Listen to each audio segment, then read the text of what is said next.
I'm the hottest round. I told y'all mother, y'all can't stop me now. Listen to me now. I'm lasting 20 rounds. And if you want me, then come on get me now. Hey everyone, it's me, Psychedelic Babe, and welcome back to my channel. In today's video, we've got a new fish tank. So today, I am going to be going through the process of how to clean up a second-hand tank. Now, second-hand tanks are amazing, and if you're in the hobby, you'll know yourself that getting a second-hand tank give you a lot more options than normal. Now, the only thing that is wrong with getting a second-hand tank is, one, you need to make sure that it's watertight and doesn't need resealing, and two, that it's going to be clean.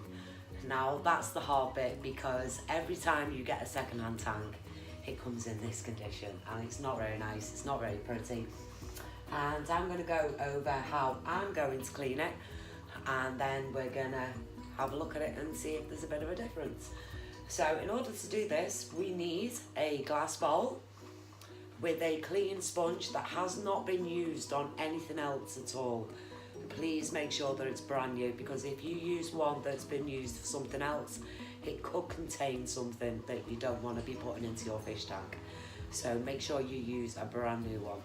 I've got the good old handy toothbrush to get into all the little corners. I've got a packet of razor blades so I can scratch off anything that's on the glass. And the good thing about using razor blades is it will not scratch the glass. Now, if you have got a second-hand acrylic tank, do not use a razor blades because it will scratch the acrylic. In my kettle, I have got hot boiling water. I've got an old spray bottle. Now, don't worry, it was used for something else. It's been cleaned out umpteen times and it's been used for water for the last year. So I know it's spotlessly clean.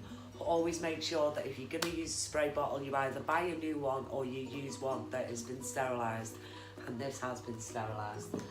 And then we need our secret ingredient. And our secret ingredient is Sarsons. Nobody does it or says it better than Sarsons. So we're going to use some distilled white vinegar.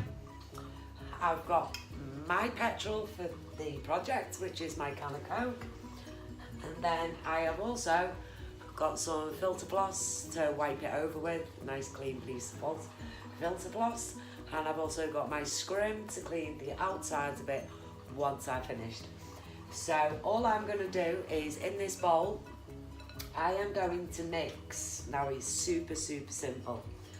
Now this is really strong, and you need to make sure that when you finish doing what you're doing, you rinse the tank properly and make sure that you can't smell it at all.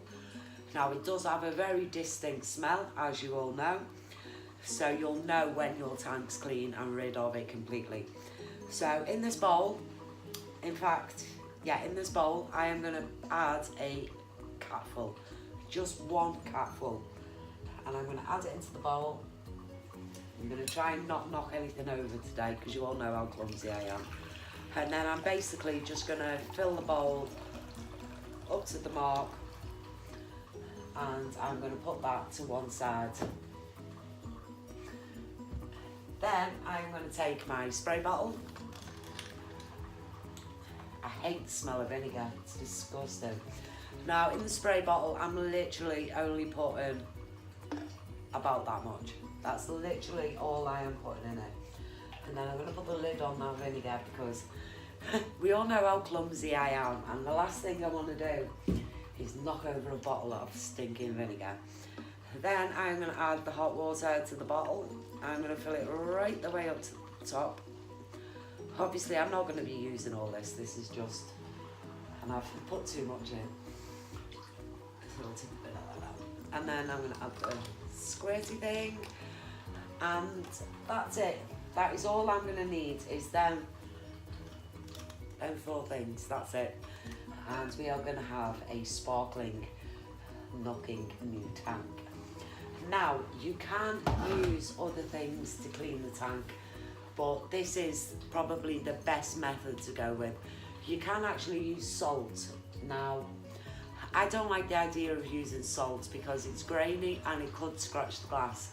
So this is why I've preferred to go with this method. So let's crack on and let's get cleaning the tank.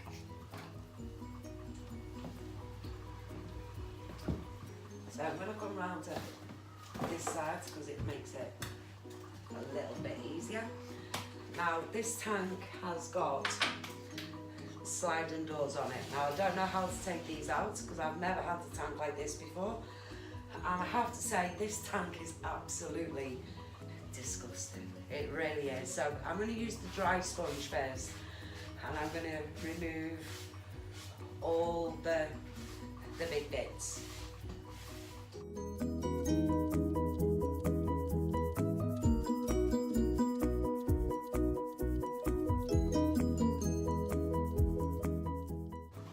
Okay, so I've dried the top piece off, and I'm gonna just do a little bit of it now for this video, and then obviously I am gonna go away, and then I'm gonna come back, and then I will show you just exactly how good of a job I've done.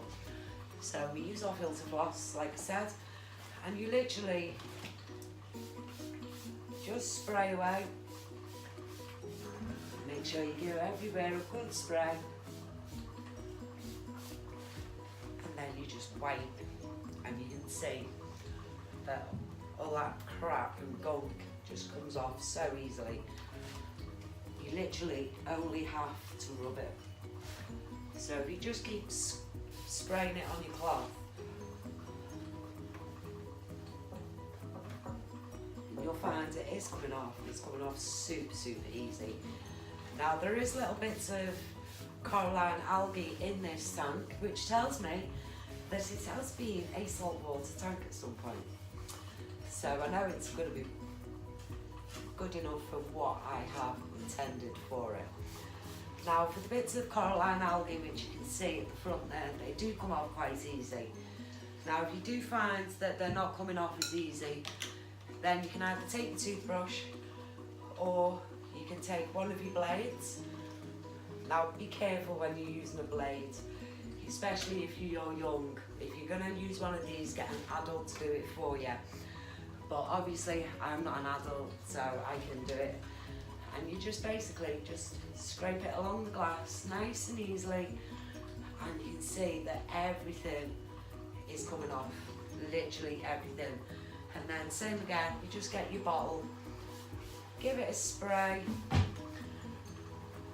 and there you go. It comes up really nice and clean. Now you can't really see on the video, but that is coming up absolutely a treat. So I'm going to get on with doing what I'm doing, and I will add the second part to this video, and we will see the transformation. This is a 3-foot tank, by the way, and I have got a few ideas for it, but not many. So if any of you have got any suggestions or anything that you'd like to know about this tank, then do feel free to use the comment section below and let me know what you think. So from me, Psychedelic Babe, I hope you've enjoyed this video. Make sure you stay tuned for part 2.